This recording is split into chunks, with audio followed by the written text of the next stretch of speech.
on sait faire. Et puis, il y a des communications et il finit par y avoir un monde dans lequel on croit que la communication remplace la réalité physique, mais c'est pas vrai.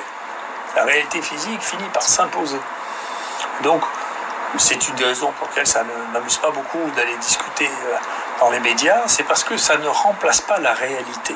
Et que donc, ça finit par dire moi je le crois lui, moi je le crois l'autre, et tout ça n'a pas de sens. Ce qui a du sens, c'est la réalité. Vous voyez par exemple le directeur de la PHP qui disait ah monsieur Raoultement, il n'y a pas 40% de mortalité, et puis on sort de ses propres papiers, de son propre institut, avec ses propres données, mais il ne connaissait pas les vrais chiffres. Donc il faut faire très attention, parce que la prochaine fois je vais l'attaquer en diffamation.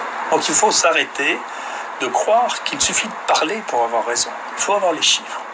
Alors d'autres chiffres sur l'hydroxychloroquine qui viennent de sortir, là, cette fois-là, on voit qu'il existe un tournant maintenant, puisque c'est un des journaux du groupe du Lancet qui montre que c'est une étude dont je souhaitais qu'elle soit faite en France, et j'espère toujours qu'elle pourra être faite, c'est d'évaluer, on sait qu'elle a été faite au Portugal, et qu'elle va sortir, d'évaluer l'effet protecteur de l'hydroxychloroquine chez des gens qui prennent l'hydroxychloroquine pour d'autres raisons, en particulier parce qu'ils ont des maladies rhumatismales.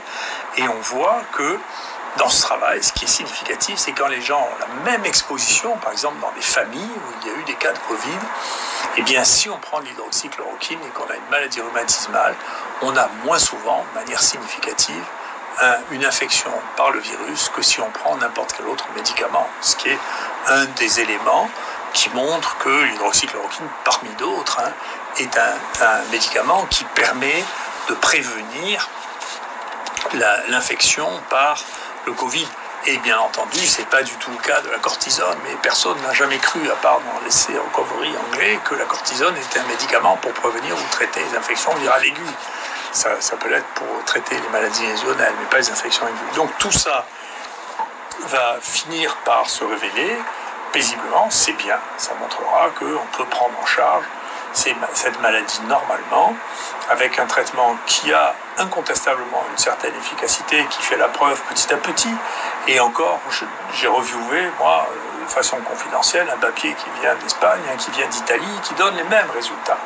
Donne des résultats de prévention sur la mortalité, la durée d'hospitalisation et la durée du portage viral, pour un prix qui est ridicule, comparé aux 4 000 $ que va coûter le traitement par remdesivir qui n'a jamais évité la moindre mort.